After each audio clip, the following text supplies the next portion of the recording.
Hi, this is Jordan Ramirez, and normally I host my podcast show, Film Talk with Jordan Ramirez. Now I am hosting a special show for my podcast, Film Talk with Jordan Ramirez Minisode. Jordan Ramirez recommends. The minisodes are now airing every Monday at 12 p.m. as part of the Film Talk with Jordan Ramirez podcast. So, without further ado, you are listening to a Film Talk with Jordan Ramirez Minisode.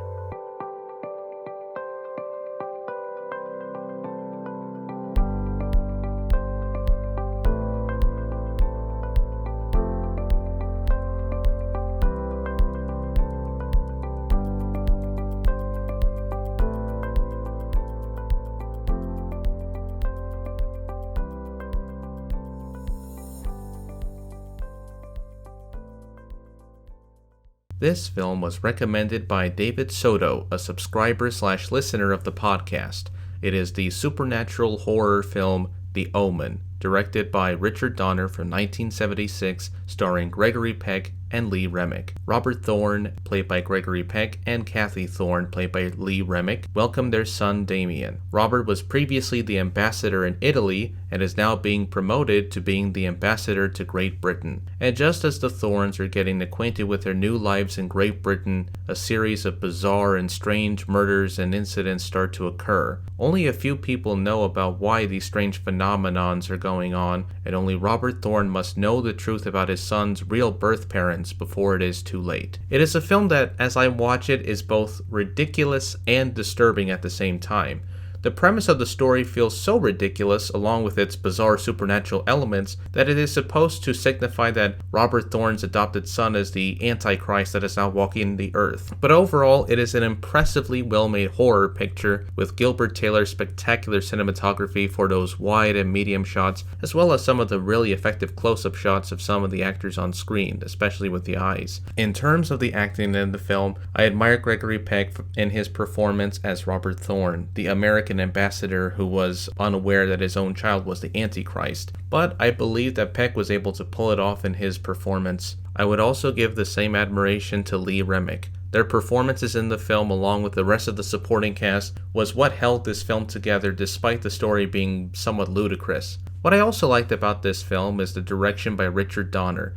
He has a strong sense of how collaborating with his actors and crew members as he made the picture, and it shows what he does in this work. His direction of conveying emotion from the actors, utilizing mood and suspense, and choosing the right angles and lenses for each sequence is amazing to watch all the way through. The film originated from Bob Munger, who was a friend of the producer of the film, Harvey Bernhard, who wanted to make a film about the Antichrist back in 1973. So Bernhard contacted David Seltzer, the screenwriter, to write a script for this film. The script writing process took a year. Originally, the film was a Warner Brothers property, but Warner's pulled the plug since they were in production on Exorcist II. So the film was sent to 20th Century Fox and was optioned and was greenlit. Gregory Peck got involved in the project from his agent, who was friends with the producer of the film. Peck felt that the film was more of a psychological thriller than a horror film, and he agreed to star in this film when he read the script. At first, Peck was unsure about the use of props and effects that would make the death scenes sort of exploitative. Peck was relieved when the scenes were much more restrained. Filming started on October 6, 1975 and completed on January 9, 1976. The scenes were filmed at the Shepperton Studios in England, as well as in Surrey and on location in Jerusalem, Israel, and in Rome, Italy. The score for the film was composed by Jerry Goldsmith. When Jerry was trying to write an original score for the film, he struggled until a thought came into his head. I hear voices.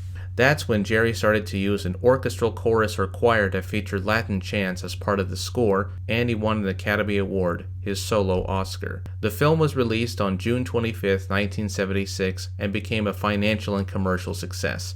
It became the sixth highest grossing film of 1976 that year. The critical reviews at the time were mixed to almost negative at that time. Now, more than 40 years after its release, the film has become a part of pop culture in the lexicon in terms of the religious aspect and the suspense over excessive gore and violence that made it an all-time horror favorite. The Omen, even though in my opinion the premise feels somewhat ridiculous from the story perspective, but even though Richard Donner was able to make it more of a suspenseful thriller with some supernatural overtones, is a masterclass of his own. I would recommend this film for its brilliant cast who believed in the project, the music, the cinematography just for making it one of my recommended films, as well as the direction. To David Soto, who recommended this film to me, I may be a little bit skeptical about its premise, but I like the final result of the film. Thanks, David, for recommending this film.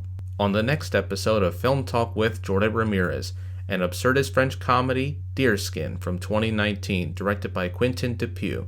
That's coming up this Friday on Film Talk with Jordan Ramirez at 4 o'clock p.m. on Anchor, Spotify, Google Podcasts, and Radio Public.